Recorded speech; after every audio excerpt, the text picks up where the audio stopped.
አልቻልኩም። ተውኝ ጋይስ ተውኝ፣ ልዋረድ ጋይስ ልዋረድ፣ ተውኝ ጋይስ ልዋረድ። አንቺ የሚያዋርድ ወሬ ለምን ታወሪያለሽ? ቤታዬ ተረጋጊ እስኪ በእናትሽ ተረጋጊ፣ ተረጋጊ። ምን ሆኖ ነው? በሰላም ነው? ታንቆ ነው ነገሩሽ? ሮሚ በኮሜንት ኧረ እኔ አልነገሩኝም። ምን መስሎኝ ነው? ሮሚን ያላመኩኝም፣ በእውነት ያላመኩኝም። እኔ እንደዚህ አልጠበኩኝም። ሮሚ የመጀመሪያ የነበረ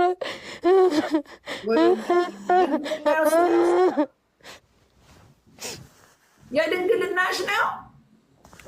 ሮሚ ተያታሹ ቤተሰቦች ይቀጣጥያሉ። አንቺ እኮ ነሽ የምትይው እና ቤተሰቦችሽ እንዴት ታዲያ ምን እናድርግኛ? ሶሪ ሮሚ፣ እኔ እኮ ሮቢ ትፈልግሻለች። ይቅርታ ወንድሜ ያላወቅኩኝም። በቃ ሮሚዬ አይ ኖ ኖ ችግር የለውም። እኔም ለራሴ ላይቭ ዘግቼ ልወጣ እንጠባጠባለን። ሰው ወይኔ እንደው ልጅ ደግሞ የደም እኮ ነው ላይሽ ላይ ያደረገው። ሮሚ በቃ ሮሚ ይሰማሻል? አዎ ቤታዮ ምንድን ነው? ማን የሞተው? ሮሚ በቃ እኔ አልቻልኩም። ማርያም ከላይ ቦታለሁ። ቻው ሮሚ። እኔ ሮሚ በጣም ትፈልግሻለች ሲሉ ነው። አይደለም በጣም ተናድጄ ስሜታዊ ሆኜ ነው የወጣሁት ላይቭ ላይ፣ ሌላ ነገር አይደለም። በቃ ሮሚ ቻው። እሺ እናቴ፣ በኋላ ተመልሼ እግዚአብሔር እንዲያርገሽ ከወጣሽ እጣላሻለሁ። ምን ሆነሽ ነው ቤታ? ሮሚዬ ኦኬ እሺ ጋይስ ይቅርታ። ሶሪ ኖ ምንድን ነው ነገር ይነስኪ ያው ሰው አለ ሩመር ይዞር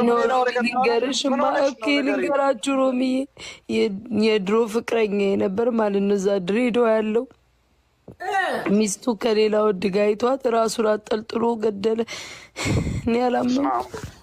ሚስቱ ከሌላ ወድ ጋር አይታው ሚስቱ ከሌላው የእሱ ሚስት ከሌላ ወንድ ጋር አልጋው ላይ ተኝታ ሲያይ ደንግጦ ራሱን አንቆ ሞተ አሉ። እኔ ሮሚ አላመንኩ። ምን አባቱ ነው ታዲያ? ሌላ ሚስት አያገኝም እንዴ? ምን ራሱን አስገደለው ለሴት ብሎ? ሮሚ እኔ እንጃ እኔ አላቅም። እኔ እስኪ ወጥቼ ቤተሰቦቹ ጋር ብራብ ልደውልና ወይ በገዝት አለሽ እመጣለሁ። ሮሚ በእውነት እኔ ስሜታዊ ሆኜ ነው፣ አልቻልኩም መቆጣጠር ራሴ። አንቺ በህይወት አለሽ። አንቺን እያየ አይጽናናም እንዴ? ሮሚ እኔ እንጃ እኔ እውነት እንዴት ሮሚ